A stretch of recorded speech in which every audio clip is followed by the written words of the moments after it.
ৰাভাৰ দিৱস উদযাপনো কৰোঁ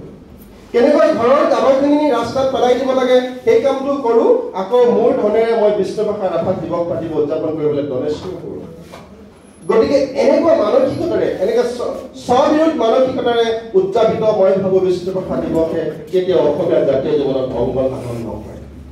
অসমীয়া জাতীয় জীৱনত তেতিয়াহে মংগল সাধন কৰিব এই ব্যক্তিজনৰ প্ৰতিভাবোৰ এই ব্যক্তিজনৰ চিন্তাবোৰ এই ব্যক্তিজনৰ কৰ্মবোৰ এই ব্যক্তিজনৰ আদৰ্শবোৰ এই ব্যক্তিজনৰ ত্যাগবোৰ আৰু এই ব্যক্তিজনৰ বৰ্ণময় জীৱনক আমাৰ জীৱন পৰিক্ৰমাৰ আৰু আহিব লগা প্ৰজন্মৰ মাজত আমি কিঞ্চিত হ'লেও বিলাই দিয়াৰ প্ৰয়াস কৰিম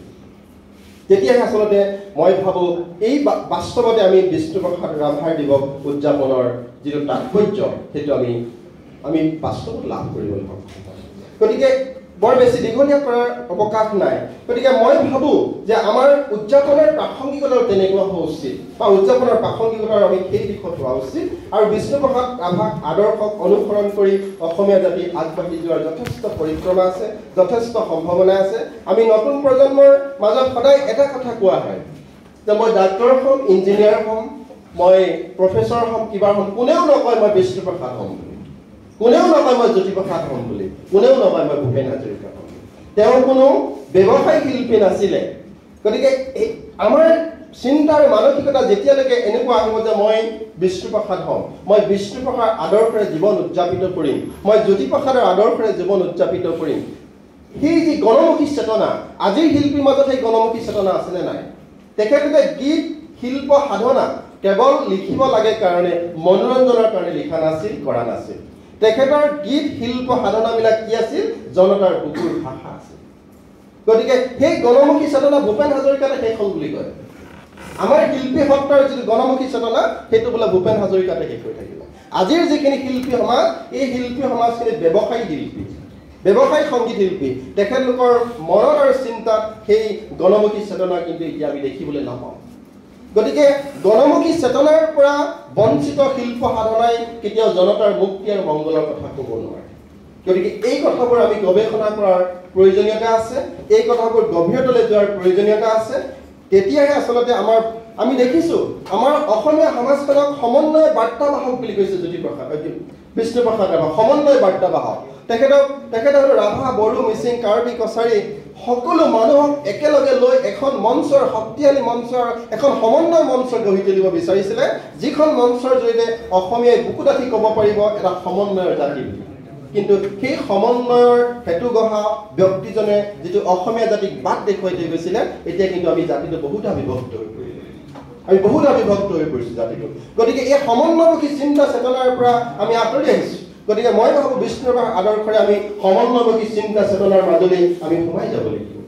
আমাৰ মাজত থকা বিভেদকামী মানসিকতাখিনি আমি পৰিহাৰ কৰিব লাগিব আৰু আমাৰ মাজত থকা বস্তুবাদী ভোগবাদী মানসিকতাখিনি কিছু পৰিমাণে আমি সম্বৰণ কৰিবলৈ শিকিব লাগিব মই পৃথিৱীলৈ কেৱল মোৰ বাবে অহা নাই মোৰ চৌপাশৰ পৃথিৱীখনৰ কাৰণে আহিছোঁ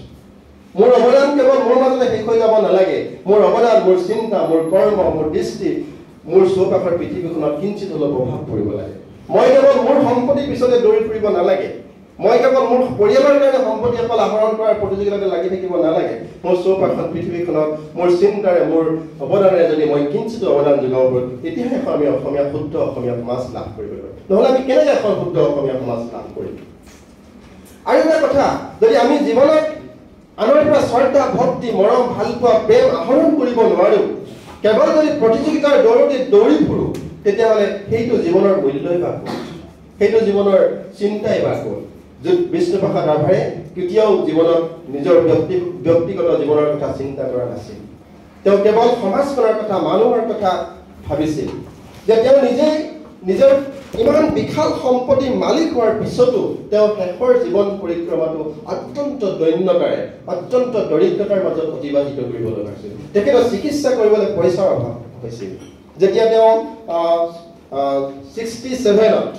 তেওঁ বিধায়ক হৈছিল আমাৰ তেজপুৰ সমষ্টিৰ পৰা তেওঁ বিধায়ক হৈছিল 68ত তেওঁ কৰ্কট ৰোগটোত ধৰা পৰিছিল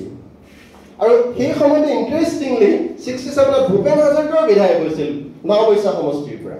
ভূপেন হাজৰিকা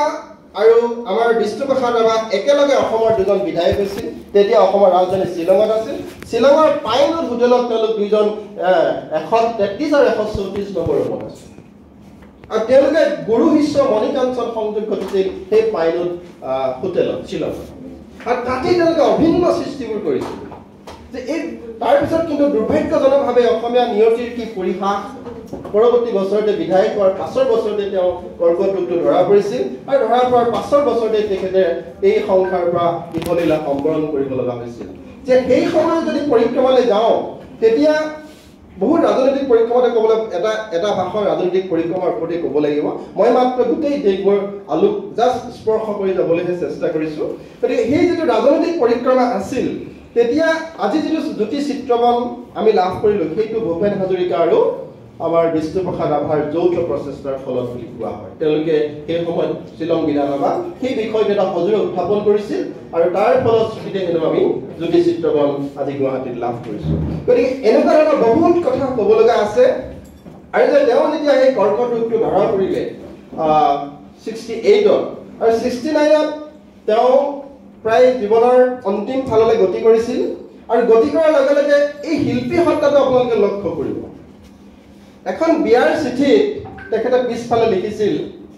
এই মোৰ জীৱন নাটৰ শেষ ৰাগিনী কল্যাণ শৰ্মা